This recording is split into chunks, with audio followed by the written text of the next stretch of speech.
Bienvenidos, worldwide fans of the planet's hottest entertainment with an edge. Jaime En Fuego here, welcoming you to my namesake program, Enfuegotainment.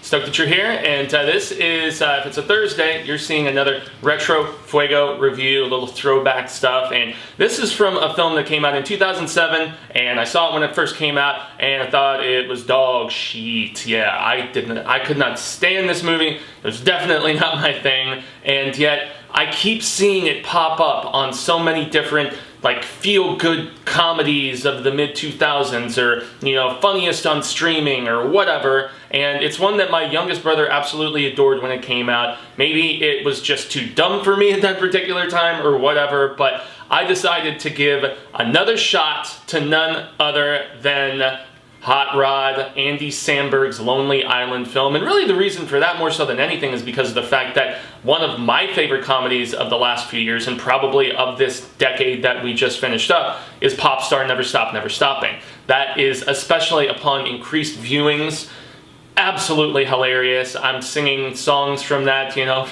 I mean, Humble, and, Equal Rights. So many of these songs from that film are absolutely hilarious. Flashback 13 years, from today at least, to 2007, and this is when Lonely Island were basically brand new on the scene. I think they had just done Lazy Sunday and were starting to, hit big, going viral, I guess, as this was, YouTube was still relatively new at this particular point. And so, I guess Hot Rod, from what I did in my research, was originally supposed to be a Will Ferrell film, and with the Evel Knievel silliness, I guess, yeah, I could definitely have seen, at least in the skeletal structure of the story, this to be the kind of thing that he would have done around then. And it was written by Pam Brady, who was a longtime collaborator of Matt and Trey Parker from South Park. Goddamn, my absolute favorite show of all time.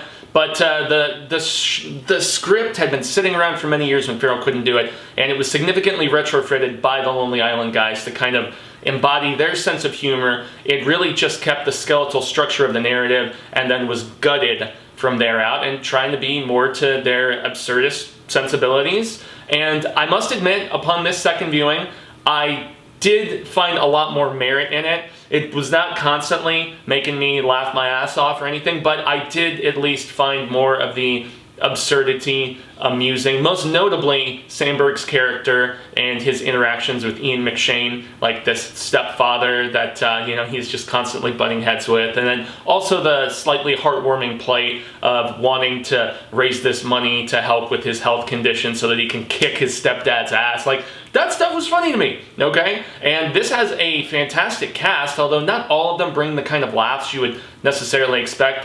You've got Danny McBride and Bill Hader, and yet they're not that funny in this to me. Unfortunately, they don't really get a lot of laughs, or maybe they just didn't resonate with me. But the score is great to this, a former guitarist from Yes actually composed a bunch of music from it, and then there's other tunes from Europe and stuff. But bottom line, the whole just feel of the movie has this very retro 80s type vibe to it, especially with the soundtrack and the score and everything that's going on musically. It really sets a very goofy, throwback, amusing tone. And so the tone of the movie I enjoy. And like I said, Samberg's interactions with McShane and also with the other Lonely Island dude who was in this. So basically all three members of Lonely Island were involved in this film. So you've got Samberg, you've got the smaller, wormier dude who, despite being actually older than Samberg, plays the younger brother because he's smaller or whatever. So their interactions are fun too,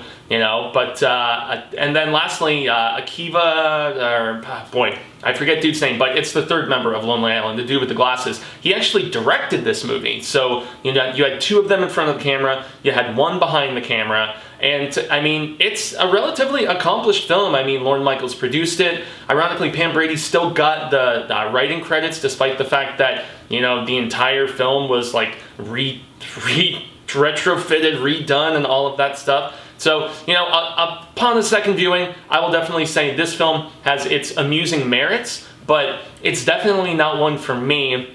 It's going to go down in, just the eons as one of the best comedies of this new century, or even of that particular decade. I laughed. I did laugh this time.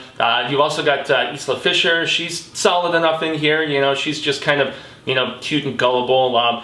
Will Arnett, though, as the asshole boyfriend of her, he also brought some legit laughs to this. Sissy Spacek she's fine as the do-gooder mom who's just trying to downplay the conflict between McShane and and her older son. But yeah, as a whole, I guess I can see why a certain generation who was a little bit younger than me, like my youngest brother, I told you, he was 4 years younger when this came out, and I believe he was still in high school. Yeah, now that I think about it, when this came out, and so I was even removed from college by that particular point. So it just, I don't know, it didn't really fit to my sense of humor. Although a lot of other films, like Anchorman, didn't resonate as much early on. Neither did Old School. Neither did Super Troopers. I mean, this is probably a film that if I gave it a shit ton of viewings, I would probably find it more quotable. I would probably find the just absolute ridiculousness of it more amusing. But at this particular point, when there's so many new things coming out, and I'm trying to review both here and over on the horror show, and then also, just even things that I missed over the years and over the decades that I'm trying to do for these retro reviews, I don't have time. I don't have time to watch Hot Rod over and over, although admittedly I've had time to watch Pop Star Never Stop, Never Stopping over and over, and I've had time to watch Like a Boss and Threw It on the Ground, and I'm not too fond of Dick in the Box, or although I do like we should bang each other's mothers or whatever. It would be my honor to be your new stepfather. I mean, the Lonely Island stuff, I do find most of it quite amusing. Some of it doesn't always hit, but I mean, when it does, just like with Pop Star Never Stop, it's brilliant.